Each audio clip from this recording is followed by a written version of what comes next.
because obviously, this is a very interesting case, and the person that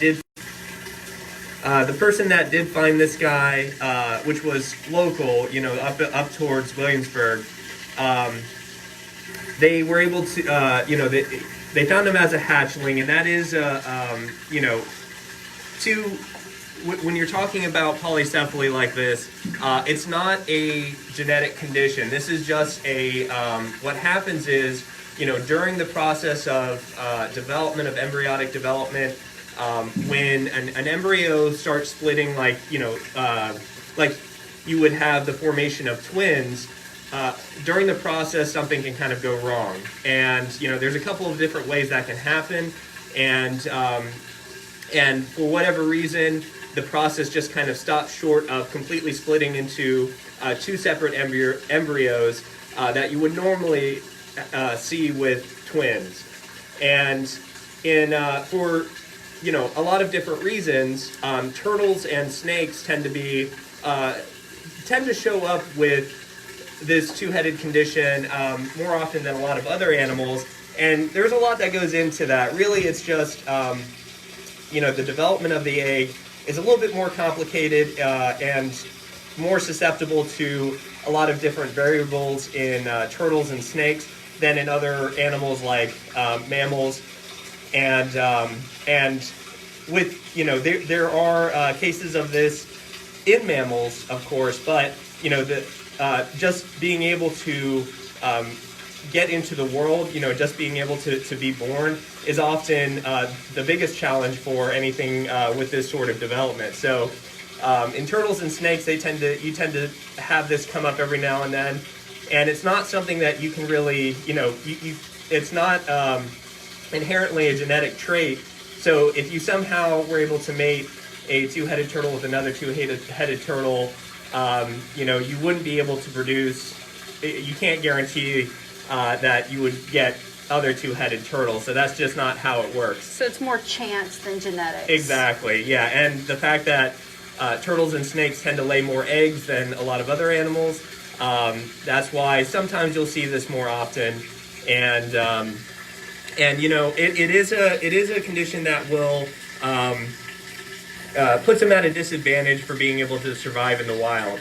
And we have him set up right now in a special tank because we're gonna keep a close eye on him, making sure that he can function well enough to not only eat and move around, but just do all the normal processes that a normal turtle can do, and hopefully grow at a proper rate, because even under the best conditions, and I hate to say it like this, but there are so many things that can go wrong during this first year of development, and that's why I really, really heavily discourage anybody from kind of looking at this guy and thinking, oh, wouldn't it be great, wouldn't it be neat to get a two-headed turtle? The fact that this person was able to reach out to us and knew that this guy needed a little bit more expert care was really a good thing, because two-headed turtles or any animal with these kind of special needs conditions really needs expert care, because so much can go wrong, and even in the best circumstances, he may still not make it. So we're going to do the best we can here, and hopefully be able to have this guy around for a while to come, so that you guys can so that we can have people come and see him, and we can educate you guys about some of the weird things that nature can do, because it is a really, really interesting process that can lead to this. So, we really hope that he sticks around and we, can give him a really, really good home here. So, but otherwise, if anybody sees hatchling turtles, especially during this time of the year, my philosophy with hatchling turtles any other time is, anything that's in the wild should stay wild. So, if you see hatchling turtles, awesome, but, please don't take them inside to take care of them. They would be much happier out in the wild if they can survive out there. But if you do see any injured wildlife or any wildlife like this person saw. Obviously, this turtle has a different condition than normal turtles, and she was able to kind of get him to where he needed to go. And obviously, he wouldn't be able to survive in the wild, but any normal hatchling has a fantastic chance of success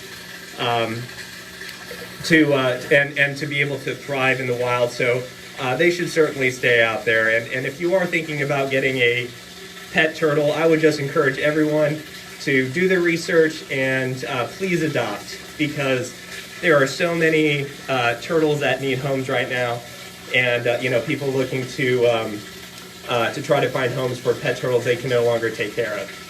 Where could you adopt a turtle from? Well, there's a lot of different rescue organizations out there. Off the top of my head, there's a group in Virginia Beach called Rev. They do a lot of education outreach, and they take in a lot of animals that need homes. There's there's reptile rescues in Virginia. There's a lot of times rehabbers in the area that rehab turtles, but can't find a good place for them to go. Pet Finder, honestly, is a website that a lot of times you'll find posts of pet turtles that need a place to go. So yeah, there's just everywhere over the internet.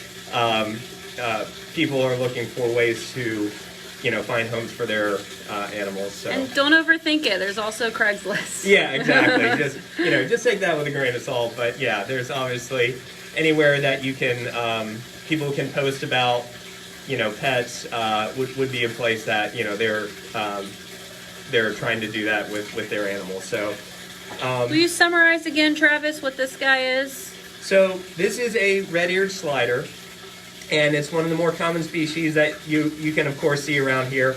Not a actually native species of Virginia, but one that's been introduced here. But it's just kind of taken over, worldwide. And he of course has two heads, and that's a condition called polycephaly or bicephaly. And it's not really something that's inherent to red-eared sliders. A lot of different species of turtles and snakes, and actually a lot of other animals can get this as well. But and it's not inherently a genetic thing. It's just a really kind of crazy happenstance that happens during the development of an egg and an embryo. So again, it's not something that you can really guarantee. So I would heavily discourage anybody from just trying to patrol the internet to try to find one to purchase, because again, we're going to give him the absolute best care we can here. We're going to keep a very close eye on him, but that's really no guarantee that this guy is going to make it, unfortunately. And we hope that he does. But this, as he grows and develops, this condition, there can be a lot of underlying factors, especially considering that this was supposed to be two separate embryos. There can be internal organs that just aren't quite developed correctly, or that will develop correctly.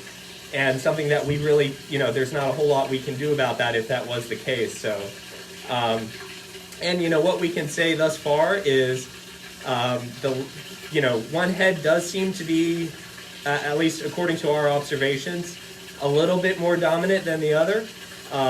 Tends to be a little bit more alert and a little bit more eager for food.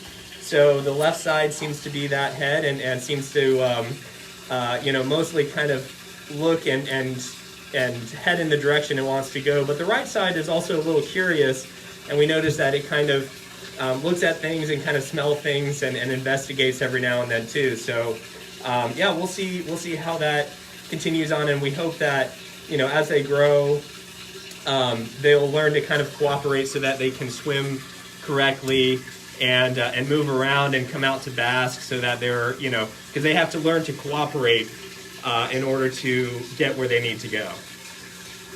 So yeah, thank you everyone for watching. And again, I know you have a lot of questions. I'm absolutely sure. But really, the most that we can tell you about this guy is he's young and he has this condition, and we're going to do the best we can to make sure that he continues to thrive and survive here, because he just wouldn't be able to make it in the wild. So thank you guys for tuning in, and as always, keep up to date on our website, thevlm.org, to see everything else kind of going on with our natural learning series on TikTok, Facebook, YouTube, and Instagram. And please consider donating to our emergency fund during these hard times, so that we can, we can start off on the right foot once things hopefully sooner than later will get back to normal, and we can have you guys come and visit us, and we can talk about all these critters that are definitely missing everyone coming and visiting them. So thank you guys so much, and we'll see you next time at 2:30 today.